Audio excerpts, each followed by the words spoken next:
Kita ke informasi lainnya, pemirsa. Polres Metro Depok memeriksa sejumlah saksi dalam kasus penganiayaan anak oleh Meita Irianti, pemilik daycare Wensen School Indonesia.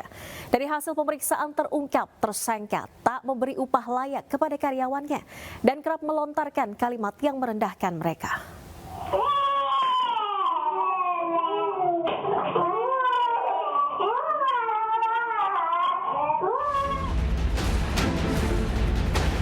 Kasus penganiayaan anak oleh pemilik Wensen School Indonesia, Meita Irianti, terus bergulir.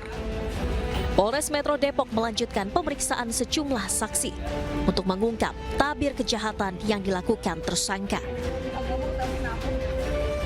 Sejumlah saksi yang diperiksa diantaranya orang tua korban, bayi berusia 8 bulan yang dianiaya pelaku. Orang tua korban berharap pelaku mendapatkan hukuman yang sepantasnya dan buah hatinya bisa pulih dengan baik. Dia dapat hukuman yang sepantasnya ya. Kedua, saya pengen pemulihan untuk anak saya gitu. Anak saya masih tumbuh kembang. Saya nggak tahu ke depannya dia kayak apa gitu. Saya sih berharap dia baik-baik aja, nggak ada masalah dalam tumbuh kembangnya dalam kehidupan berikutnya gitu. Sementara dari hasil pemeriksaan ditemukan fakta baru terkait kepribadian pelaku. Saksi mengungkap pelaku tidak memberi upah layak kepada karyawannya dan kerap melontarkan kalimat yang merendahkan. Ketika mereka mendapatkan gaji yang kurang pantas juga gitu. Setiap kalau nggak salah per minggunya itu sekitar 250.000, itu pun tidak dengan uang ongkos atau uang makan kalau nggak salah. Dan juga kalau misalkan mereka nggak masuk sehari walaupun sakit itu dipotong gitu 40.000. Dan juga sering disuruh untuk mengerjakan hal yang di luar tupoksinya gitu sebagai jadi kayak suka disuruh bantu-bantu tersangka gitu. Misalnya disuruh cuci baju bayi, disuruh cuci gorden, dan bahkan ada sering dilontarkan kalimat-kalimat yang merendahkan mereka gitu.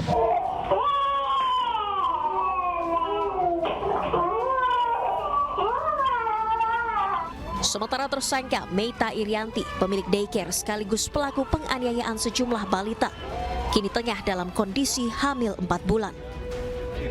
Tersangka akan dibantarkan ke Rumah Sakit Polri Kramat Jati.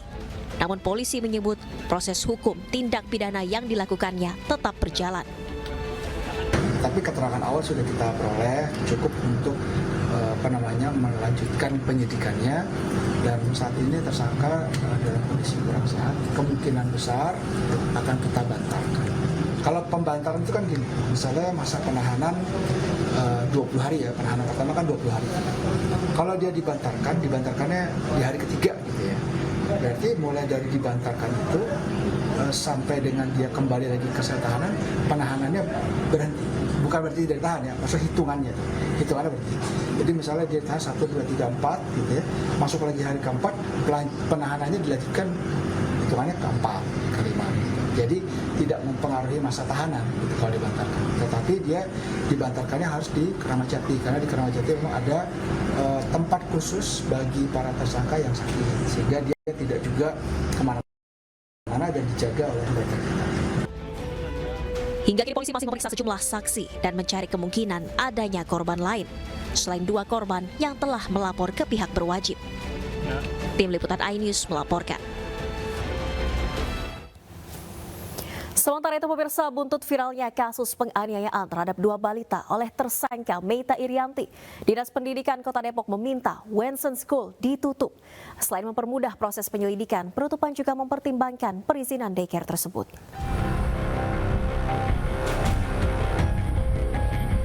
Operasional daycare hingga PAUD Wensen School ditutup sesuai rekomendasi Dinas Pendidikan Kota Depok.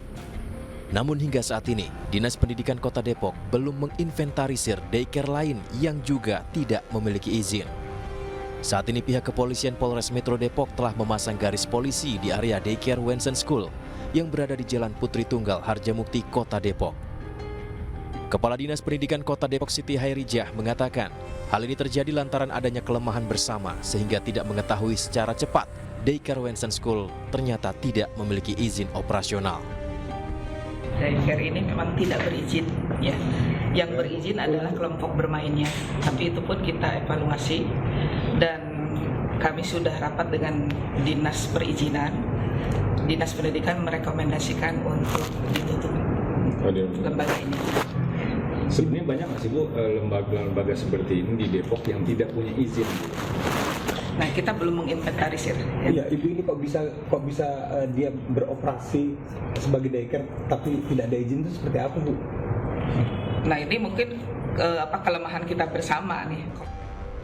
Sementara itu khawatir diancam dan terjadi intervensi hukum, korban dan sejumlah saksi dalam kasus penganiayaan balita di daycare Depok tersebut mengajukan perlindungan hukum ke LPSK. Kasus yang menarik perhatian, apalagi menyangkut mengenai anak, menyangkut mengenai lembaga pendidikan ya dan lain-lain, ini menjadi perhatian kita semua. Harapannya adalah kita tetap bisa mendampingi proses ini, ya, memberikan perhatian. Tersangka MI, pemilik daycare sekaligus pelaku penganiayaan sejumlah balita di daycare miliknya, diketahui saat ditangkap sedang dalam keadaan kurang sehat dan rencananya akan diantarkan ke Rumah Sakit Polri Kramat Jati, Jakarta Timur. Apalagi tersangka ternyata dalam kondisi hamil 4 bulan. Dari Depok, Jawa Barat, Iyung Rizky, iNews melaporkan. Kita ke informasi lainnya pemirsa, saat ini Densus 88 tengah melakukan penyelidikan terkait identitas dan jaringan terduga teroris di Batu, Jawa Timur. Menurut pengamat terorisme, pelaku melakukan baiat secara mandiri.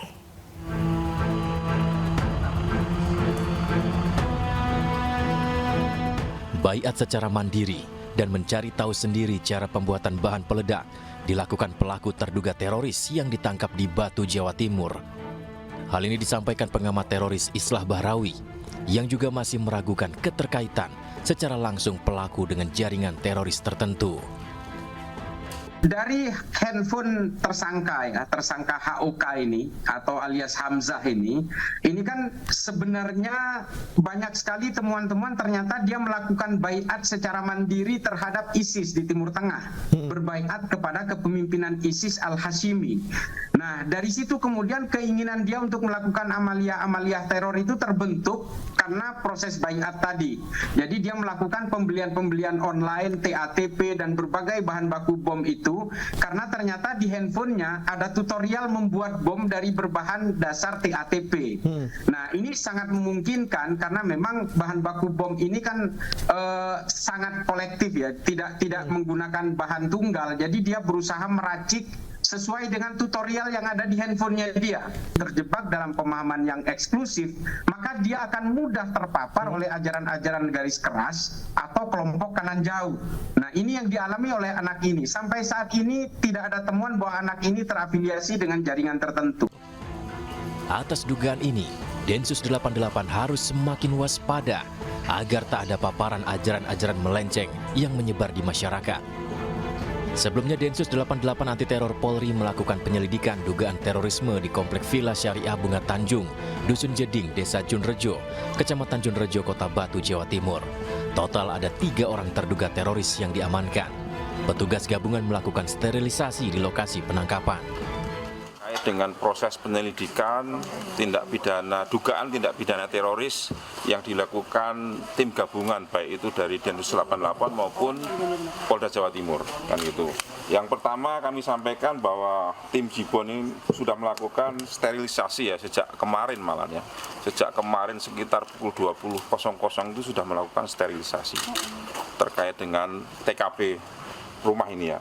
Kemudian yang kedua juga tadi pagi sekitar pukul 07.00 ya, tim Lapor juga sudah bekerja melakukan pencarian dan pengumpulan barang bukti sesuai dengan SOP. Dalam penyelidikan ini, polisi menemukan sejumlah bahan peledak dan peralatan meracik bom saat menggeledah rumah terduga teroris. Tim Liputan iNews melaporkan. Kita ke kasus lainnya pemirsa, Kejaksaan akan mendaftarkan kasasi terhadap vonis bebas Ronald Tanur dalam kasus pembunuhan Dini Sera Afrianti pada Senin esok. Putusan bebas Ronald Tanur dianggap janggal dan mencederai rasa keadilan.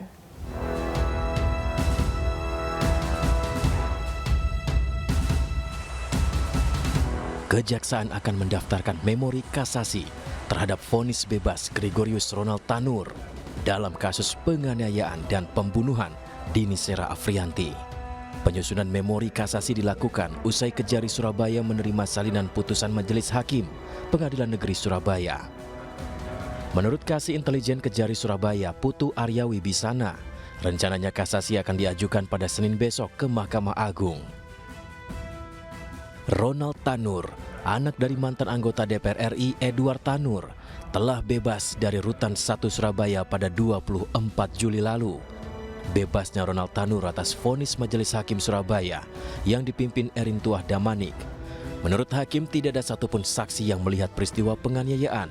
Selain itu, korban Dini Sera Afrianti disebut meninggal dunia bukan karena dianiaya, melainkan kerusakan lambung akibat terlalu banyak mengonsumsi alkohol. Putusan ini kemudian memantik kritikan tajam publik. Putusan itu dinilai janggal dan mencederai rasa keadilan. Sebelumnya Ronald Tanur dituntut 12 tahun penjara karena dinilai terbukti menganiaya kekasihnya Dini Sera Afrianti dengan menggunakan botol miras. Tak hanya itu, Ronald juga melindas tubuh korban dengan mobilnya. Tim Liputan iNews melaporkan. Beralih ke informasi lainnya, pemirsa, Arema FC akan berjumpa dengan Borneo FC Samarinda di final Piala Presiden 2024 yang digelar malam ini di Stadion Manahan Solo. Ya, kedua tim akan berjumpa untuk ketiga kalinya di partai puncak turnamen pramusim ini. Dalam duel sebelumnya, Arema selalu menang atas Borneo di 2017 dan 2022. Kini kedua tim kembali dipertemukan di partai puncak laga. Secara head-to-head, Arema FC lebih unggul sebagai juara bertahan.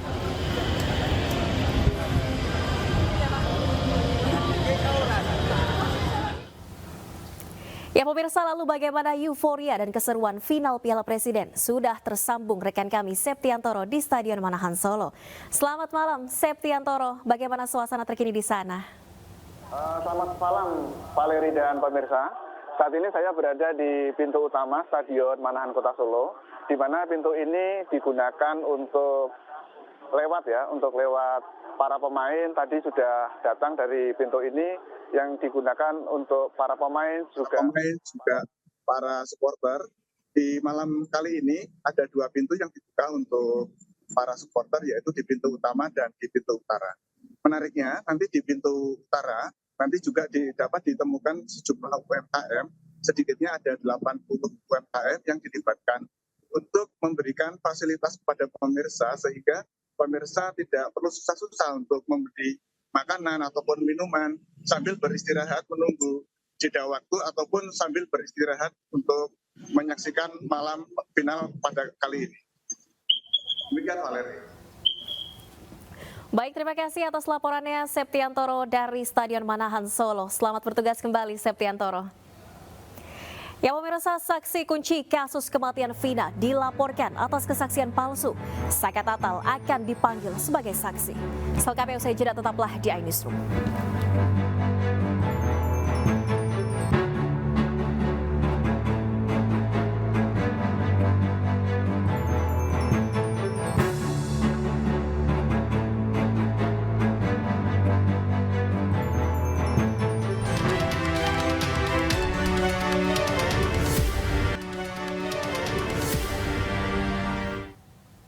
Anda kembali di iNewsroom, pemirsa. Bareskrim Mabes Polri akan memeriksa Saka Tatal, mantan terpidana kasus pembunuhan Vina dan Eki.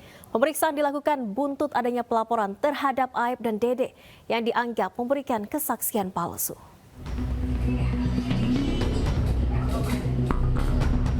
Saka Tatal, mantan terpidana kasus pembunuhan Vina dan Eki di Cirebon, akan dipanggil oleh Bareskrim Polri. Pemeriksaan Saka sebagai saksi terkait adanya laporan Aib dan Dede yang dianggap telah memberikan kesaksian palsu di bawah sumpah saat persidangan kasus Vina dan Eki tahun 2016 lalu. Menurut kuasa hukum Saka, Titin Prialianti, pemeriksaan diagendakan pada Senin 5 Agustus 2024. Namun agenda pemeriksaan diundur menjadi Rabu 7 Agustus 2024. Kuasa hukum Saka Tatal mengaku akan kooperatif terhadap pemeriksaan Saka sebagai saksi. Saka akan menjelaskan fakta sebenarnya yang selama ini dialaminya. insya Allah hadir, karena ini kita juga memiliki kewajiban untuk hadir, untuk memberikan keterangan sebagai warga negara yang baik. Saka akan saya dampingin, tetapi tentu saja kami juga berkoordinasi dengan LPSK. Karena apa? Saka kan sekarang dalam perlindungan LPSK. Jadi, kalaupun nanti dimintai keterangan di sana, selain didampingi kuasa hukum, juga didampingi oleh LPSK. Saka Tatal saat ini masih menunggu hasil sidang peninjauan kembali dari Mahkamah Agung. Pihaknya berharap MA akan memutus seadil-adilnya atas kasus pembunuhan Vina dan Eki, lantaran dirinya tidak pernah melakukan apa yang dituduhkan selama ini. Dari Cirebon, Jawa Barat, Miftahudin, iNews melaporkan. Pemirsa, kuasa hukum Saka Tatal Edwin Partogi optimis Mahkamah Agung akan mengabulkan peninjauan kembali atas kasus kematian Vina.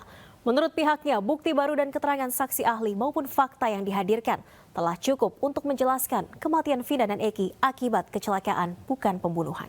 Seperti harapan kami ya, Mahkamah Agung kami akan mengabulkan permohonan PK dari Saka Tatal karena memang berdasarkan bukti-bukti yang kami ajukan, novum saksi dan ahli, nyatanya memang peristiwa yang terjadi itu adalah kecelakaan lalu lintas sebagaimana yang telah disimpulkan oleh polisi yang datang ke TKP pada tanggal 27 Agustus 2016. Jadi termasuk juga kalau merujuk pada ahli Pak Prof. Dr. Muzakir dan ahli Dr. Forensik Kudus Hendar yang Dr. Muzakir menekankan pada peristiwa pembunuhan yang harus menjadi rujukan adalah hasil visum. Ya. Apakah hasil visum itu menunjukkan itu atau tidak. Nah, dari penjelasan itu kemudian dipertegas oleh Dr. Forensik Kudus Hendar. Dengan luka-luka yang ada di tubuh Eki dan Vina, luka-luka itu dapat disimpulkan merupakan luka dari kecelakaan. Ya. Jadi, Mas Bre, luka dari kecelakaan dan luka akibat tindakan penganiayaan itu menimbulkan dampak yang berbeda.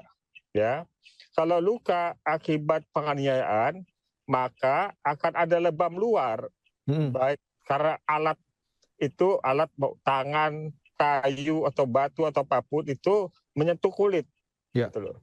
Berbeda dengan luka patah misalnya karena kecelakaan lalu lintas gitu loh. Nah, itu dia apa luka luar lebamnya itu tidak begitu dominan. Itu yang kemarin dijelaskan juga oleh Dr. Kudus Hendar. Di sisi lain, sekalipun Saka Tatal ini hanya divonis atas pasal pembunuhan berencana 340, namun kami juga menyinggung soal spekulasi terkait dengan pemerkosaan. Ya. Nah, ini sebenarnya jauh lebih penting buat 7 terpidana lainnya. Dan pemirsa, selain menunggu hasil putusan peninjauan kembali, kuasa hukum Saka Tatal juga masih menunggu tindakan dari Komnas HAM terkait pengaduan penganiayaan yang dialami Saka Tatal dan terpidana lainnya. Kuasa hukum Saka berharap Komnas HAM segera bertindak karena kesaksian di sidang PK Saka dianggap cukup menjadi bukti terjadinya penganiayaan para terpidana kasus Vina. Itu kan ada upaya-upaya lain yang sedang kami lakukan, diantaranya pelaporan yang dulu di Komnas HAM, Mbak, di 2016, gitu kan. Kan sampai hari ini juga kami tidak pernah menerima informasi apapun terhadap pengaduan yang dilakukan di 2016, 13 September 2016 yang lalu. Karena bagaimanapun kan Saka pernah memberikan keterangan di Komnas HAM pada Mei setelah perkara ini viral, kemudian dipanggil lagi, dikonfirmasi ulang. Jadi kalau dulu di 2016 saya menyatakan anak Saka dianiaya berdasarkan bukti-bukti yang kita miliki di 2016, kan tidak didengar. Sekarang setelah Saka bebas, Komnas HAM juga nampaknya masih mengabaikan keterangan-keterangan yang diberikan oleh Saka gitu. Artinya ketika misalnya keputusan PK juga kita mohonkan dikabulkan, kan selaras dengan pengaduan kita ke Komnas HAM. Sayangnya Komnas HAM masih tetap berkutat pada masih dicarinya keterangan dari Polda Jabar. Jadi tetap mengklarifikasinya ke Polda Jabar, bukan kepada korban Saka, bukan kepada korban Aldi gitu. Dan pemirsa, pasca sidang peninjauan kembali digelar, Saka Tatal kini kebanjiran hadiah dan dukungan dari masyarakat. Bahkan sejumlah hadiah dikirimkan dari WNI yang menetap di luar negeri, di antaranya dari Singapura dan Taiwan.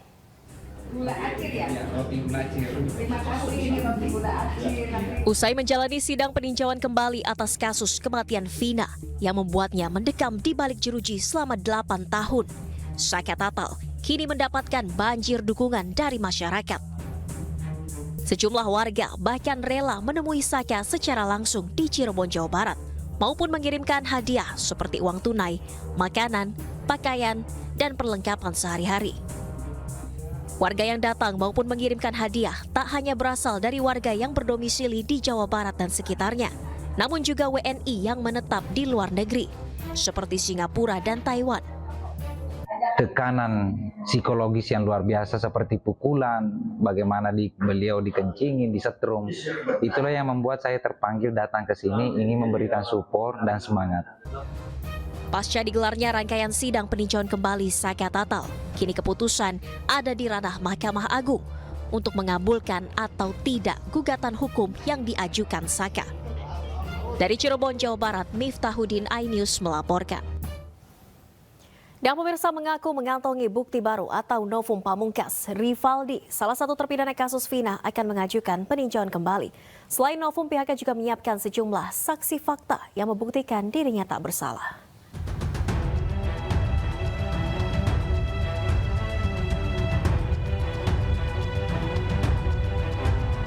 Rivaldi alias Ucil, salah satu terpidana kasus pembunuhan Vina dan Eki, akan mengajukan peninjauan kembali ke Mahkamah Agung melalui Pengadilan Negeri Cirebon, Jawa Barat. Kuasa hukum Rivaldi mengaku memiliki novum atau bukti baru yang menunjukkan bahwa Rivaldi tidak bersalah. Di antaranya bukti surat atau identitas Rivaldi yang tidak pernah berganti nama menjadi Andika, seperti dalam BAP tahun 2016. Di mana Andika dituduh sebagai pelaku pembunuhan Vina dan Eki. Kuasa hukum juga menyiapkan sejumlah ahli dan saksi fakta untuk hadir di persidangan. Rivaldi dari kecil hingga saat ini namanya Rivaldi, tidak pernah diganti nama Andika. Dan akte kelahirannya juga tetap namanya Rivaldi Aditya Wardana bin Asep Kusnadi. Tidak pernah diganti menjadi Andika siapa gitu, tidak pernah. Dan kami juga akan membawakan beberapa saksi yang pada saat tanggal 27 itu bahwa Rivaldi itu sedang bermain dengan mereka, sedang berkumpul sama mereka sampai pagi. Selain novum ya, mungkin teman-teman yang kenal dia, ya kan, sama mungkin saksi ahli ya. Kalau untuk saksi ahli kami akan menyerahkan ke tim Bandung karena sekarang kan tim yang Cirebon ini SWR itu sudah bergabung ya dengan tim Bandung. Jadi kami akan menyerahkan. Mungkin kami juga nanti akan merapat ke sana bahan apa nih yang akan kita hadirkan untuk saksi ahlinya. Sementara itu, orang tua Rivaldi berharap anaknya segera dibebaskan.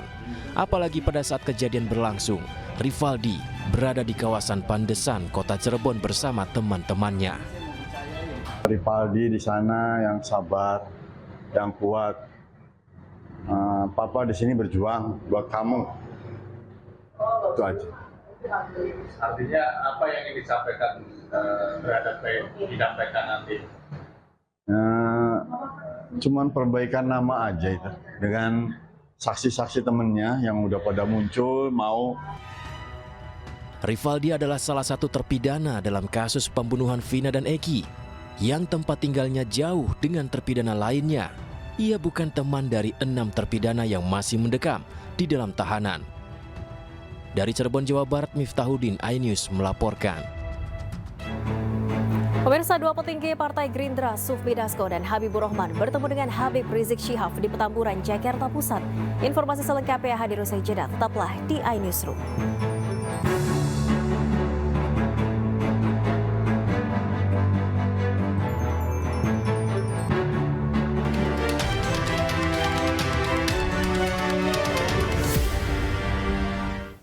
Anda kembali di iNewsroom, pemirsa. Dua petinggi Partai Gerindra, Sufmi Dasko dan Habibur Rahman bertemu dengan Habib Rizik Syihab di Petamburan, Jakarta Pusat.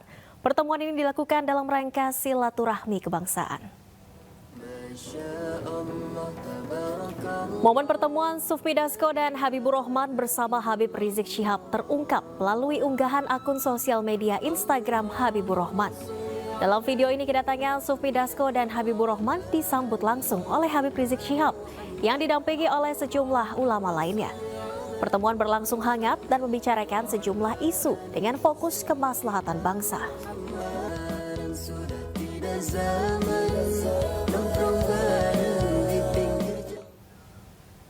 Pemirsa, Wali Kota Medan Bobi Nasution menanggapi terkait istilah Blok Medan yang muncul dalam sidang perkara dugaan korupsi dan gratifikasi mantan Gubernur Maluku Utara Abdul Ghani Kasuba. Bobi menyebut tidak etis jika harus mengomentari hal tersebut.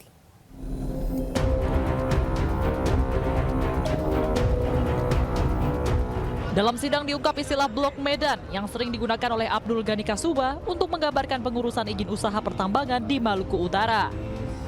Sementara saksi Suryanto Andili dalam kesaksiannya di persidangan menyebut bahwa Blok Medan merujuk pada nama Bobi Nasution, Wali Kota Medan.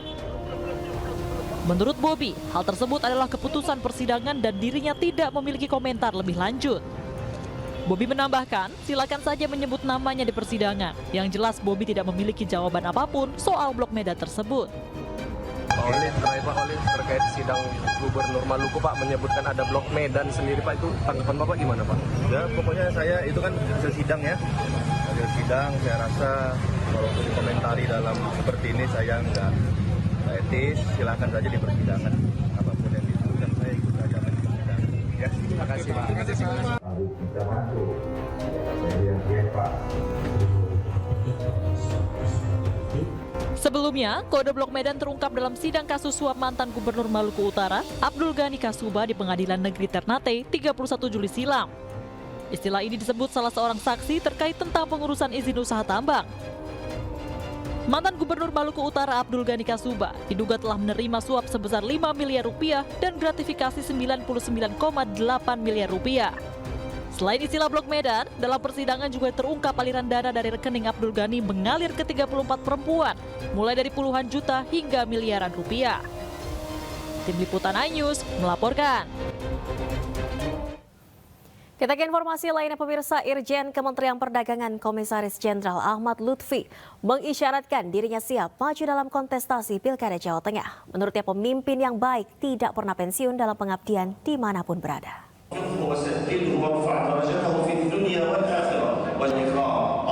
Ditemui usai kunjungannya ke Ponpes Ishkarima di Karangpandan, Karanganyar, Jawa Tengah, Irjen Kementerian Perdagangan Komjen Ahmad Lutfi berkomentar soal kesiapannya maju berkontestasi di Pilkada Jawa Tengah. Dirinya tidak menjawab secara tegas, namun mengisyaratkan kesiapannya.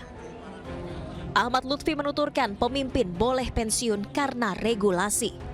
Namun pemimpin yang baik tidak boleh pensiun dalam pengabdian dimanapun berada. Kalau siap itu begini, jadi intinya begini, saya itu baru tadi malam bisa sambut. Jadi kalau jawab berat, saya intinya begini, pemimpin-pemimpin yang baik tidak boleh pensiun. Jika pensiun karena usia dan regulasi, boleh-boleh saja. Tetapi tidak akan pernah pensiun dalam hal pengabdian dimanapun berada. Artinya siap menjadi Gubernur Jawa Tengah? Itu jawaban saya. Seperti diketahui, nama Ahmad Lutfi santer dikaitkan dengan Pilkada Jawa Tengah. Dukungan dari parpol seperti Golkar, Gerindra, PAN, dan PSI, serta organ-organ relawan terus mengalir, mendorong mantan Kapolres Batang itu maju berkontestasi di Pilgub Jawa Tengah. Dari Karanganyar, Jawa Tengah, Zanwar Setiaji, iNews melaporkan. Pemirsa, Partai Golkar resmi mengusung Deddy Mulyadi untuk maju menjadi calon Gubernur Jawa Barat. Hal ini semakin menguatkan sinyal dukungan terhadap Ridwan Kamil untuk bersaing dengan Anies Baswedan di Pilkada Jakarta. Dukungan Golkar terhadap Deddy Mulyadi di Pilgub Jawa Barat semakin menguatkan sinyal jika Ridwan Kamil akan bertarung memperebutkan kursi nomor 1 di Jakarta.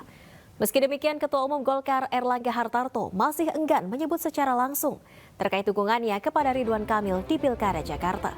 Deddy Mulyadi pun berterima kasih atas dukungan dari Partai Golkar terhadap dirinya di Pilgub Jawa Barat. Selanjutnya Dedi akan meminta persetujuan dari Ketua Umum Gerindra Prabowo Subianto. Dedi Mulyanto juga menyebut sudah berkomunikasi dengan partai di Koalisi Indonesia Maju dan akan menerima pinangan Golkar sesuai dengan keputusan partai koalisi. Jadi kita tadi sudah berdiskusi banyak, intinya bahwa kita mendukung Pak Deddy Mulyadi untuk menjadi calon gubernur di Jawa Barat. Calonnya sih setuju Mas, sebagai calon pengantinnya setuju, tetapi kan persetujuan itu kan harus nanti diridoi, ya, direstui, bahkan aktanya harus ditandatangan oleh Ketua Umum DPP Partai Gerindra Pak Prabowo Subianto. Ya mungkin nanti Mas Inggi matur ke Pak Ketua Umum, saya juga matur ke Pak Ketua Umum dan Ketua Dewan Pembina, Mas. Pemirsa, sejumlah pengemudi ojek online cekcok dengan penagih utang hingga sepeda motornya diceburkan ke kali. Selengkapnya kami hadirkan usai jeda, tetaplah di iNewsroom.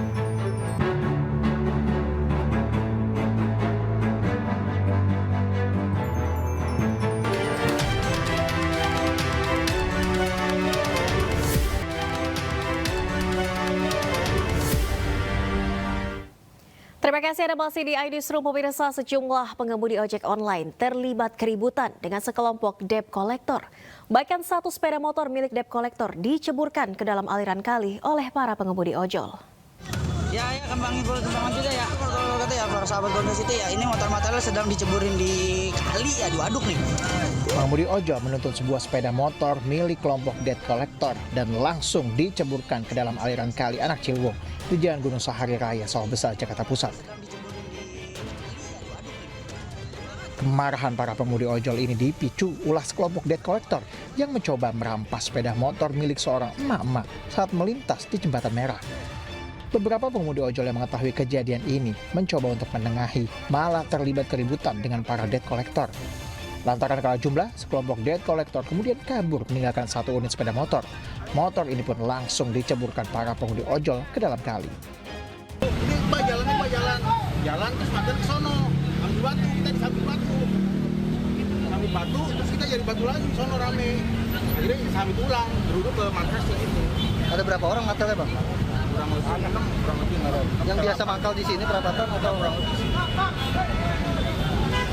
Motornya diceburin ke kali atau gimana Bang? Iya, memasak. Hotelnya kabur. Sampai ke dalam, orangnya udah nggak ada. Terus ada motor yang di street itu. Motornya Mustang, nama Mustang diajurin di kali. Terus matelnya kabur itu Bang? Matelnya kabur, nggak tahu kemana. Mencegah terjadinya bentrokan susulan, aparat kepolisian yang menerima laporan langsung datang ke lokasi kejadian dan melakukan pengamanan. Dari Jakarta, Rani Stonsjaya, iNews melaporkan. Pemirsa, sebuah mobil dibawa kabur seorang anak kelas 1 sekolah dasar pada Sabtu sore. Saat dibawa kabur, mobil sempat menabrak sejumlah kendaraan lain di kawasan Kemang, Jakarta Selatan. Tabrak lari mobilnya. Tabrak lari. Aksi membahayakan seorang bocah berusia sekitar 8 tahun yang membawa kabur sebuah mobil menghebohkan warga dan pengendara lain. Dalam sebuah video amatir nampak sebuah mobil dalam kondisi rusak karena sang bocah sempat menabrak beberapa kendaraan roda 2 maupun 4. Aksinya baru bisa dihentikan saat mobil menabrak pembatas jalan. Saat kejadian, mobil ini tengah ditinggal untuk dipanaskan pemiliknya. Saat itulah bocah laki-laki membawa kabur mobil. Meski warga sempat emosi, namun saat tahu pelaku masih anak-anak, warga pun menyerahkan sang bocah kepada pihak keamanan setempat. Belum diketahui motif di balik kejadian ini. Tabrak lari mobilnya. Bocah kelas 1 SD, Bang. Umur berapa tuh Bang? 10 tahunan lah, Bang. 6 tahun, 7 tahun kali ya? 10 tahun lah, Bang. Oh gitu. Nah, banyak ada 2 mobil juga yang kena tabrak. Pas ngeliat kondisi anaknya, bocahnya, pelakunya bocah ya, jalan aja. Baru jalan aja gitu? Motor ada 5 motor lah. Ditabrakin juga? Tabrakin. Rusaknya pada parah Bang? Dia ngebut apa enggak? Mobil Matic, Bang. Kayaknya ngegas mungkin panik jalan udah pada tabrak-tabrakin.